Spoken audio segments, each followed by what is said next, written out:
va maintenant s'intéresser aux différentes étapes de création d'un blog et de ses articles.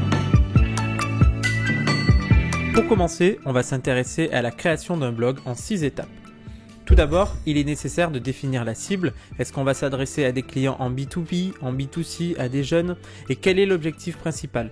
Développer sa visibilité, diffuser son expertise, notamment en B2B, créer ou consolider un réseau, donner une image plus proche aux clients et communiquer autrement. Ensuite, il va falloir s'intéresser au format. Il s'agit de choisir si le blog sera intégré au site internet avec une page dédiée ou s'il sera indépendant. Et il faudra également choisir l'application de gestion de contenu, vous savez le CMS. Est-ce qu'on va utiliser par exemple WordPress? Prochaine étape, choisir un nom et un nom de domaine. Le nom du blog doit être un nom qui n'est pas déjà utilisé. Il doit être évocateur de l'objectif et des contenus du blog. On pourra choisir un nom de sous-domaine du site internet de l'entreprise ou bien un nouveau nom de domaine. Ensuite, il faut définir les contenus. Ça peut être des sujets d'actualité, des informations sur des produits, des articles d'expertise. Il s'agit de choisir des contenus susceptibles d'intéresser la cible ainsi qu'une ligne éditoriale. Par la suite, on va définir la structure et la forme. Sur les applications de gestion de contenu comme WordPress, il est possible de choisir un thème graphique prédéfini qu'on appelle template et de le personnaliser. On peut par exemple modifier l'image d'en-tête, l'identité du blog, la police, créer des liens vers les réseaux sociaux, créer également un menu ou insérer des widgets. Enfin, dernière étape, il faut définir un calendrier. Il s'agit de déterminer le rythme de publication. Est-ce qu'on va publier un nouvel article tous les mois, toutes les semaines, tous les jours? Je vous propose maintenant un petit résumé des étapes de création d'un blog en 6 étapes. Tout d'abord, on définit la cible et l'objectif, ensuite on choisit le format, on choisit un nom et un nom de domaine, on définit les contenus, on définit la structure et la forme, et enfin on définit un calendrier de publication.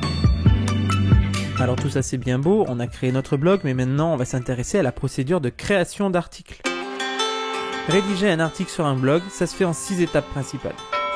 Première étape, il faut définir la cible et l'objectif. L'article de blog doit être rédigé dans un objectif précis et une cible définie. Il s'agit de s'adresser au buyer personas, c'est-à-dire au client type. Deuxième étape, choisir un titre percutant. Le titre est le premier élément qui va attirer l'attention. Il doit rester clair, concis et facile à comprendre, entre 6 et 10 mots, avec les principaux mots-clés pour le référencement. Troisième étape, il faut veiller à la forme. La structure visuelle de l'article est aussi importante que son contenu.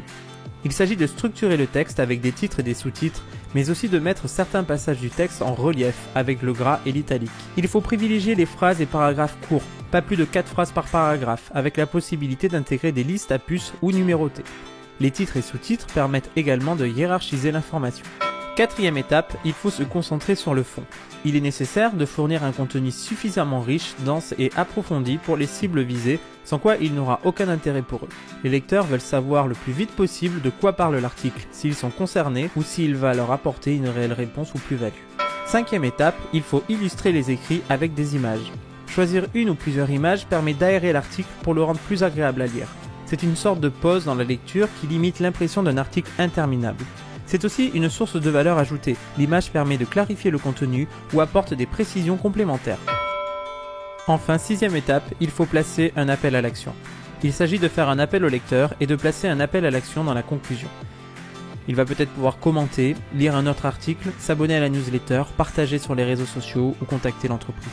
Pour terminer, je vous propose un petit résumé des 6 grandes étapes de la rédaction d'un article sur un blog. Tout d'abord, il faut définir la cible et l'objectif. Ensuite, il faut choisir un titre percutant et veiller à la forme.